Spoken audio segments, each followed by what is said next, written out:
Sesaat lagi Anda akan dengarkan Suwarna, selintas warta untuk Anda.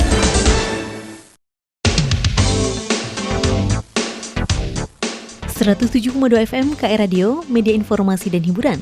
Sahabat KR Radio, saya Citrawati kembali menghadirkan Suwarna, selintas warta untuk Anda, edisi hari ini.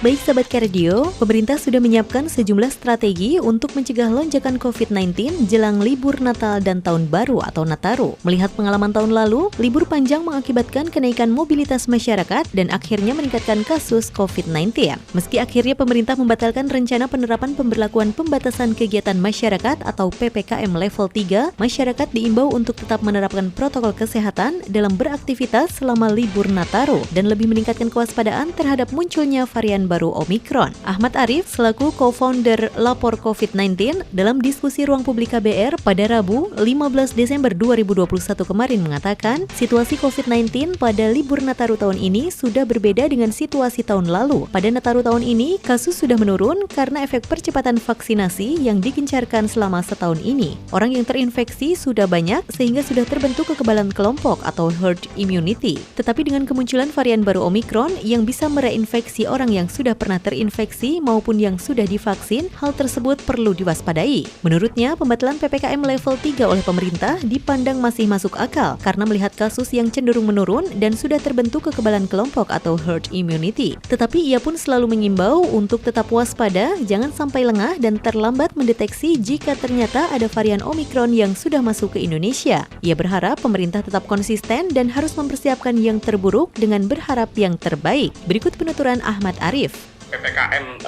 level 3 dibatalkan misalnya, itu ada alasannya tadi. Alasannya memang kasus menurun, kekebalan di komunitas mungkin akan tinggi, tapi sisi yang lain faktor Omikron ini juga harus dilihat baik-baik.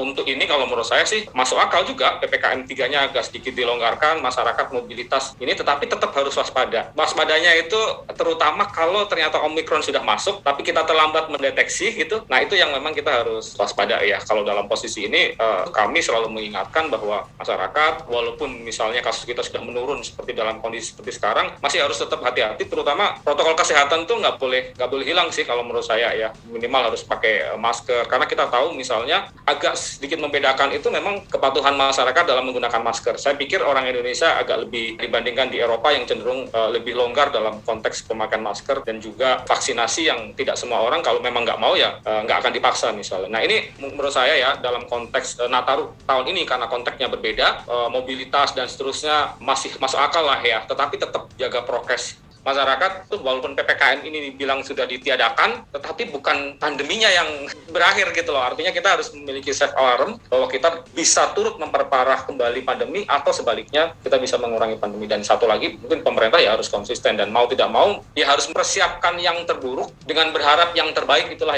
yang bisa kita lakukan. Sementara itu, melihat industri pariwisata yang saat ini sudah mulai bangkit kembali, Dekan Fakultas Pariwisata Universitas Pancasila, Devi Rosa Kausar PhD CHE menuturkan, pelaku industri pariwisata tentunya menyambut baik dengan kebijakan pemerintah membatalkan PPKM level 3. Meskipun belum dapat menyambut wisatawan mancanegara seluas-luasnya, seperti sebelum masa pandemi, sektor pariwisata akan bertumpu pada wisatawan domestik. Adaptasi yang sudah dilakukan oleh seluruh industri pariwisata di Indonesia dinilai sangat adaptif. Terbukti dengan upaya untuk mendapatkan sertifikat CHSE dari Kemenparekraf, pelaku wisata semua sudah divaksin dan juga kepatuhan penegakan protokol kesehatan baik dari pengelola wisata maupun pengunjung atau wisatawan. Berikut keterangan Devi Rosa. Untuk dunia pariwisata tentunya saya pikir teman-teman akan menyambut baik ya pelonggaran ini karena memang kali ini kita belum bisa untuk menyambut wisatawan mancanegara seluas-luasnya seperti sebelumnya sebelum pandemi, maka memang bertumpu pada wisatawan domestik. Dan saya kira adaptasi dari teman-teman industri pariwisata di dalam menghadapi COVID ini sudah sangat luar biasa, sangat adaptif. Usaha-usaha untuk mendapatkan sertifikat CHSE dari Kementerian Pariwisata ya, kemudian menyampaikan bahwa semua sudah divaksin ya, bahkan juga penegakan prokes ini yang penting, dan itu juga bukan hanya dari pengelolanya tapi yang penting juga dari pengunjung atau wisatawannya itu sendiri. Devi menambahkan saat ini para pengelola destinasi wisata sudah memiliki tingkat kesadaran yang tinggi dan berharap untuk tetap konsisten, serta yang terpenting pengawasan dari pemerintah pusat melalui dinas maupun pemerintah daerah untuk mengawasi bagaimana pengelolaan destinasi wisata di daerahnya. Masyarakat juga diharapkan diharapkan selalu taat protokol kesehatan, lebih kritis dan dapat ikut andil dalam memonitor kepatuhan penerapan protokol kesehatan, dan jika menemukan adanya pelanggaran, diharapkan dapat melapor ke petugas di lapangan atau saluran-saluran yang tepat dan tidak asal memposting di sosial media. Ya, baik Sahabat K-Radio, demikian tadi telah kami sampaikan Sewarna, selintas warta untuk Anda, edisi hari ini, Kamis 16 Desember 2021. Pastikan Anda tetap setia bersama kami di 107,2 FM KR Radio, media informasi dan hiburan. Saya Citrawati pamit undur diri, terima kasih atas perhatian dan kebersamaan Anda, dan acara kita lanjutkan kembali.